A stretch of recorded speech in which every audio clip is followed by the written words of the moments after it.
The music pulsed through the restaurant, low and warm, while laughter and clinking glasses filled the air.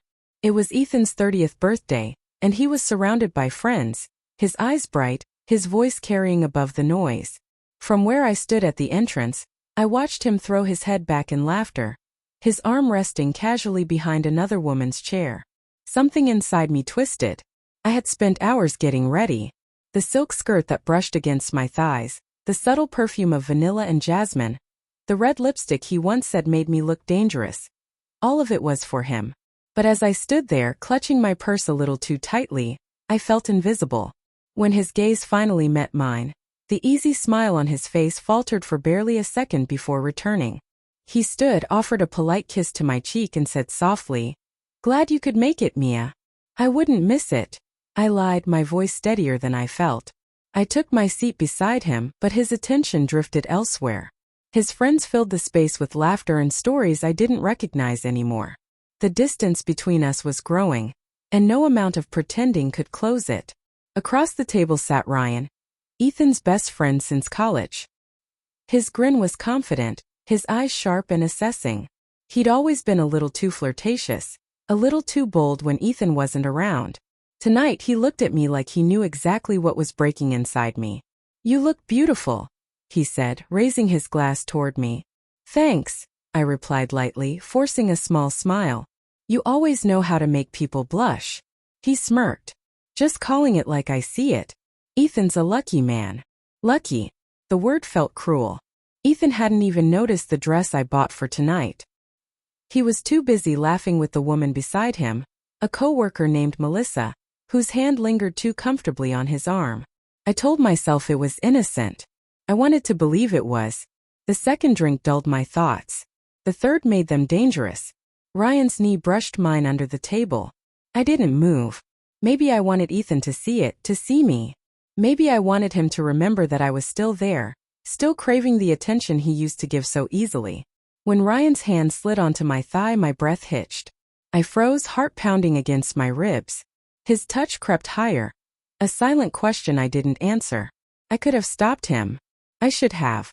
But something dark inside me wanted to test the edge of my own unhappiness. The moment stretched thin. The world blurred into noise and heat and guilt, until I saw Ethan looking straight at me. His smile was gone.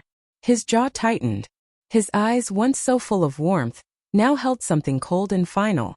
Ryan's hand disappeared instantly, but it didn't matter. Ethan had already seen enough. He stood without a word, pulled his wallet from his pocket, and dropped a few bills on the table. The sound of cash hitting wood was louder than the music. Then he turned and walked away. No shouting. No scene. Just silence that cut deeper than anger ever could. I stumbled after him, my heels slipping on the tile, the night air biting at my skin. "Ethan!" called, my voice breaking.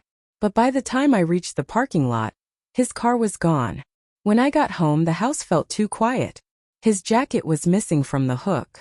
His side of the closet empty. Even his toothbrush was gone. On the kitchen counter lay a folded note. "I loved you enough to forgive mistakes. But not that." I read it over and over, my vision blurring until the words melted into the paper. The guilt came in waves, raw and suffocating. What hurt most wasn't that he left. It was that he didn't ask why. He didn't give me the chance to explain that it hadn't meant anything, that I just wanted to feel seen, that the man he saw wasn't the one I wanted. Weeks turned into months. The silence stretched, heavy and constant. I stopped hearing from him entirely. Ryan texted once, then twice, asking if I was okay, but I never responded. I couldn't even look at his name without feeling sick. One evening I saw Ethan by accident.